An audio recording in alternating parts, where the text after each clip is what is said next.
Hello everyone, welcome to our channel target UGC NET JRF. आज के class में हम डिस्कस करेंगे यूजीसी नेट पेपर 1 के प्रीवियस ईयर क्वेश्चंस जो कि 2023 के फरवरी मार्च में पूछा गया था। और हम इस क्वेश्चन को इस तरह से डिस्कस करेंगे कि जो भी उसमें आने वाले कॉन्सेप्ट्स है उसको समझते चले, ताकि नेक्स्ट टाइम जब वो क्वेश्चन अगेन पूछा जाए या उस कॉन्सेप्ट के बेस पे क्वेश्चन अगेन पूछा जाए तो हम इस कैपेबल हो कि हम वो आंसर सही अच्छे से कर पाएँ। तो शुरू करते हैं हमारा आज का पहला क्वेश्चन। हमारा पहला क्वेश्चन है सिलेक्शन और assignment of groups of people instead of individual respondents based on the membership of a group location और some other identified variable for sampling is labelled as.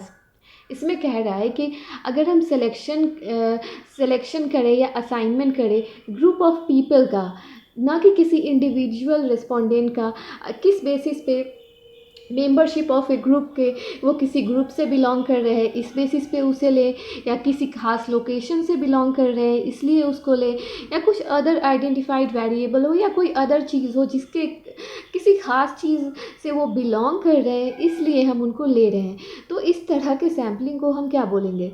तो ऑप्शन ए है location sampling, वो कि location sampling के अंदर आएगा, या फिर स्ट्रैटिफाइड के अंदर आएगा, या क्लस्टर होगा, या फिर कलेक्टिव सैम्पलिंग होगा। तो इसका करेक्ट आंसर क्या होगा लीजिए।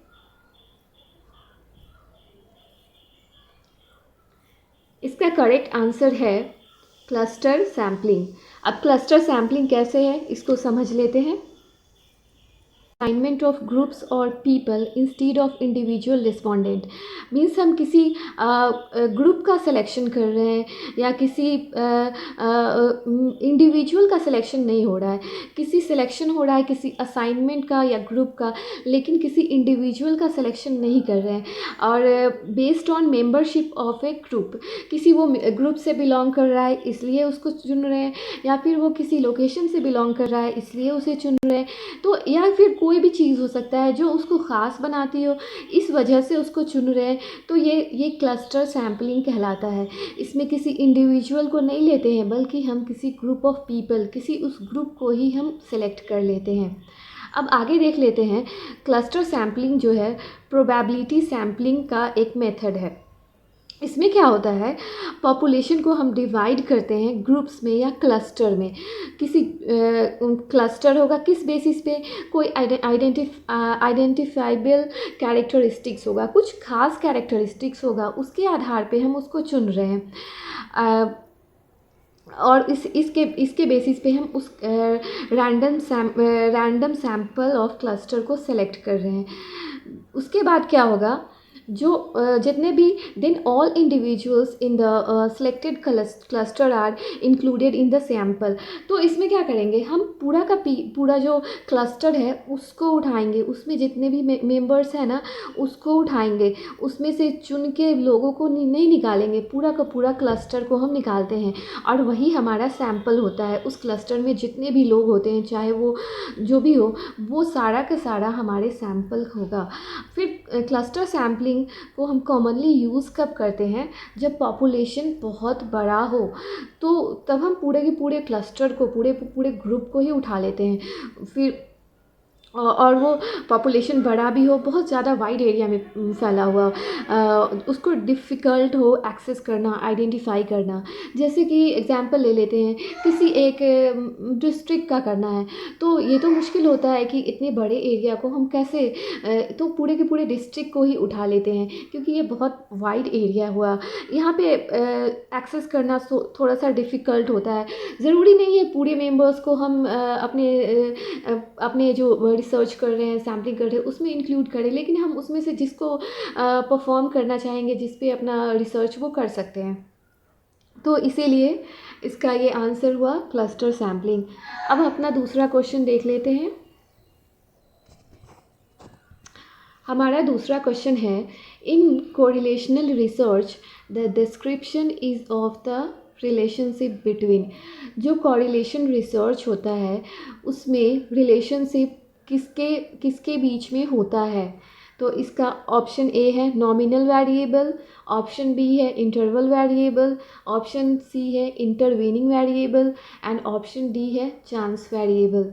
तो इसका करेक्ट आंसर क्या होगा, लीजिए।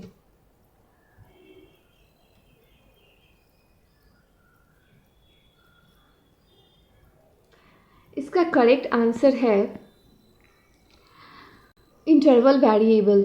जो कॉरिलेशनल रिसर्च होता है उसमें डिस्क्रिप्शन जो है, description is of the relationship between, जो डिस्क्रिप्शन है वो किसके बीच का रिलेशनशिप है, इंटरवल वेरिएबल्स के बीच का रिलेशनशिप है। अब जो इंटरवल वेरिएबल है वो कौन से होते हैं, तो are those that have a meaningful order and equal intervals between values. इसमें कोई मीनिंगफुल ऑर्डर होना चाहिए इंटरवल वेरिएबल्स में। मीन्स कि कोई ऑर्डर हो, जैसे कि 2 हो 4 हो, इस तरह के कुछ ऑर्डर फॉलो कर रहा हो, एक इक्वल इंटरवल भी हो उनके बीच में, but do not have a true zero point. लेकिन जो इंटरवल वेरिएबल है इसमें कोई भी ट्रू ज़ीरो पॉइंट नहीं होगा। अब इसका एग्जाम्पल क्या होगा इंटरवल वेरिएबल्स का, तो इसमें आएगा कि टेम्परेचर को मेज़र करते हैं सेल्सियस या फ़ारेनहाइट में, या फिर किसी के आईक्यू को स्कोर करते हैं, या फिर टाइम, ये सब सारी चीज़ें जो होगा ये इंटरवल वेरिएबल के अंदर आएगा। इसमें कोई ट्रू ज़ीरो पॉइंट नहीं है। उसके बाद है कॉरिलेशनल रिसर्च क्या है, तो कॉरिलेशनल रिसर्च जो है ये एक टाइप का रिसर्च डिज़ाइन है जिस that examines the relationship between 2 और मोर वेरिएबल्स विदाउट मैनिपुलेटिंग देम। तो कॉरिलेशन रिसर्च जो है इसमें हम एग्जामिन करते हैं रिलेशनशिप 2 या 2 से ज़्यादा वेरिएबल्स के बीच में, लेकिन उसमें हम कोई भी मैनिपुलेशन नहीं करते हैं, विदाउट मैनिपुलेटिंग देम। और जो कॉरिलेशन कोफिशिएंट है, जैसे कि पियर्सन्स आर हो गया या स्पीयरमैन्स रो हो गया, ये सब यूज़ करते हैं हम मेज़र करने के लिए strength and direction of relationship between 2 interval variables. तो जो 2 इंटरवल वेरिएबल्स है उसके स्ट्रेंथ को या उसके रिलेशनशिप, उसके डायरेक्शन को देखने के लिए हम कैसे मेज़र करते हैं, पियर्सन्स आर के द्वारा या स्पीयरमैन्स रो के द्वारा मेज़र करते हैं उसको। तो हमारा नेक्स्ट क्वेश्चन है, what are the 3 types of auto ethnography. अब जो इथनोग्राफी है इसमें भी इसका भी एक टाइप होता है ऑटो एथनोग्राफी। अब ये ऑटो एथनोग्राफी का 3 टाइप्स कौन कौन है, तो ऑप्शन ए कह रहा है अनऑब्जर्व्ड टेल्स, ऑप्शन बी है कन्फेशनल टेल्स, ऑप्शन सी है इम्प्रेशनिस्ट टेल्स, ऑप्शन डी है critical tales and option E है फॉर्मेटेड टेल्स। तो इसका करेक्ट आंसर क्या होगा, ए है ABC या BCD, CDE, ADE। तो कौन सा ऑप्शन जो है करेक्ट होगा, देने की कोशिश करिए।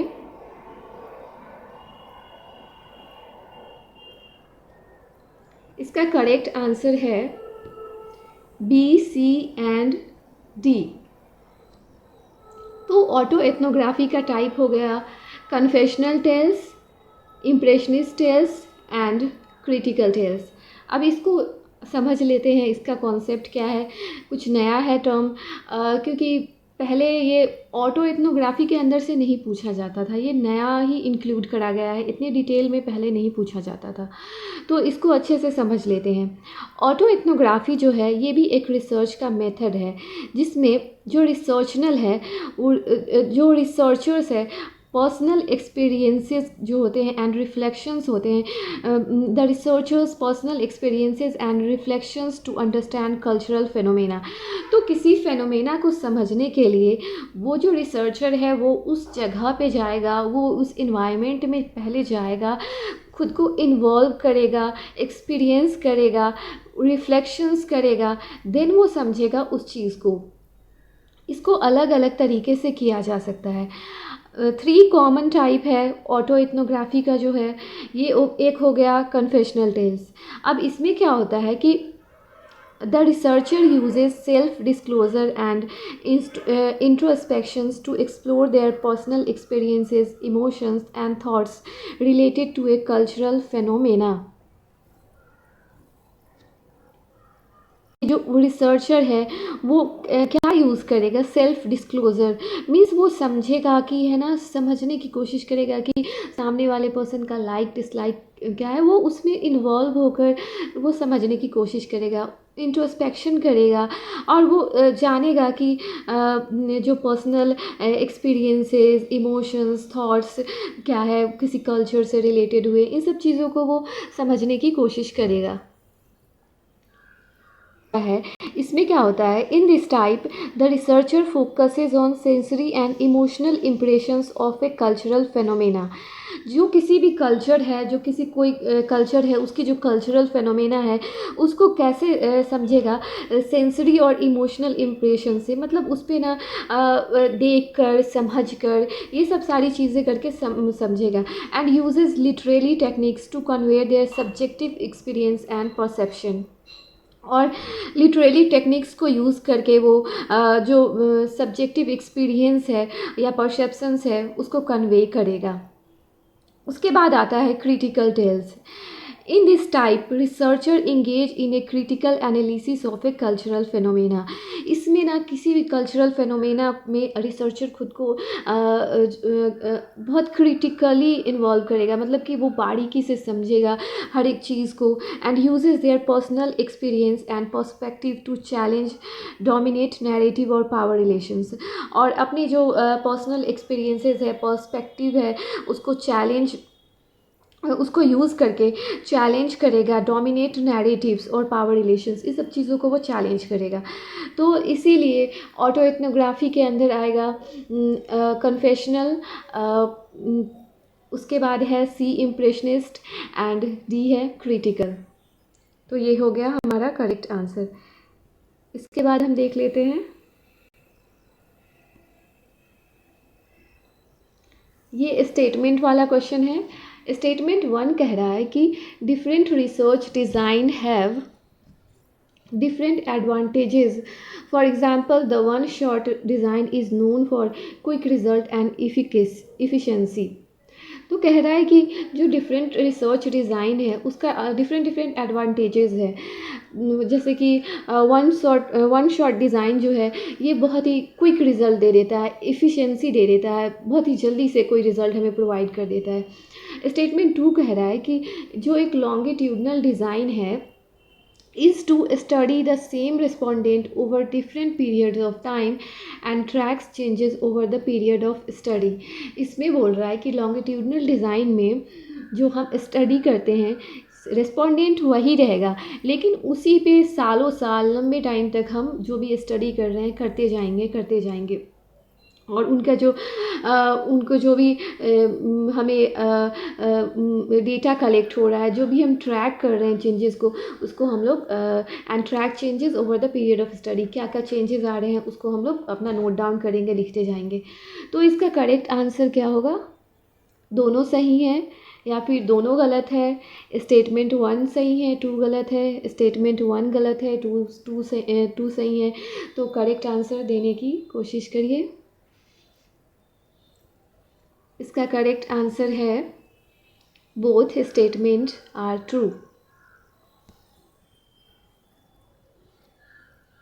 तो स्टेटमेंट 1 है कि जो डिफरेंट रिसर्च डिज़ाइन होते हैं उसके अलग अलग एडवांटेजेस होते हैं, तो सही बात है, सबके अलग अलग एडवांटेजेस है। सब कौन से सिचुएशन में लगाना है, क्या हालत है उसमें लगाना है, कौन सा कंडीशन है, तो उसके अकॉर्डिंग हम यूज़ कर उस इन्वायरमेंट में, उस कंडीशन में यूज़ करते हैं।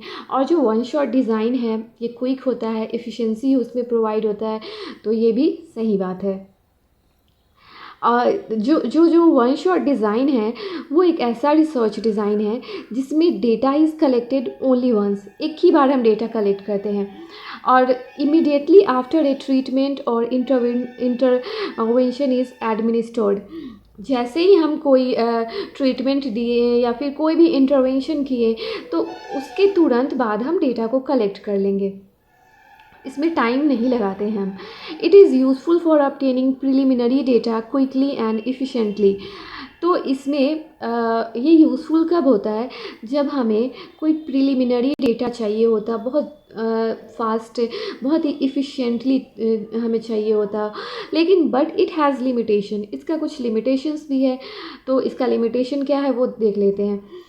इस्टेब्लिशिंग कैजुअलिटी, इसमें कैजुअलिटी होने के चांसेस होते हैं, और कंट्रोलिंग फॉर अदर फैक्टर्स, या फिर कोई अदर फैक्टर्स है उसको कंट्रोल करना पड़ जाता है।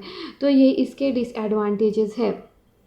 अब स्टेटमेंट 2 है, ये देख ले रहे हैं कि ये सही क्यों है। तो जो लॉन्गिट्यूडनल डिज़ाइन है is to study the same respondent over different periods of time. हाँ, जो लॉन्गिट्यूडनल डिज़ाइन है उसमें हम एक ही रिस्पोंडेंट है, एक ही पर्सन, एक ही रिस्पोंडेंट पे स्टडी कर रहे हैं, लेकिन लंबे टाइम अलग अलग है, हमारे रिस्पोंडेंट सेम है, उस पर ऐसे स्टडी होता है। और उस जो भी हमें चेंजेस मिलते हैं उसको हम नोट डाउन करते हैं। तो ये भी सही है, वो जो चेंजेस मिलता है उसको हम ट्रैक करते हैं समय के साथ। This design is useful for studying developmental और long term changes and for establishing causal relationship between variables. तो ये डिज़ाइन है यूज़फुल किसके लिए होता है? डेवलपमेंटल और लॉन्ग टर्म चेंजेस जो होते हैं उनको स्टडी करने के लिए, और फिर कुछ कॉजल रिलेशनशिप जो है वेरिएबल के बीच में बैठाने के लिए कि अच्छा ये कॉज के वजह से ये इफ़ेक्ट हमें देखने को मिल रहा है। However, it requires more time, effort and resources than other designs.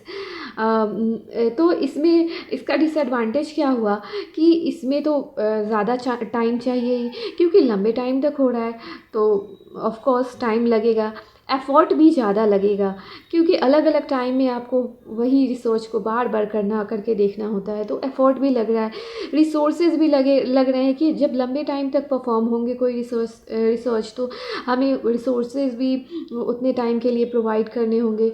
तो ये भी सही है, बाकी डिज़ाइन के मुकाबले में थोड़ा ये सब सारी चीज़ें ज़्यादा चाहिए होता है इस डिज़ाइन में।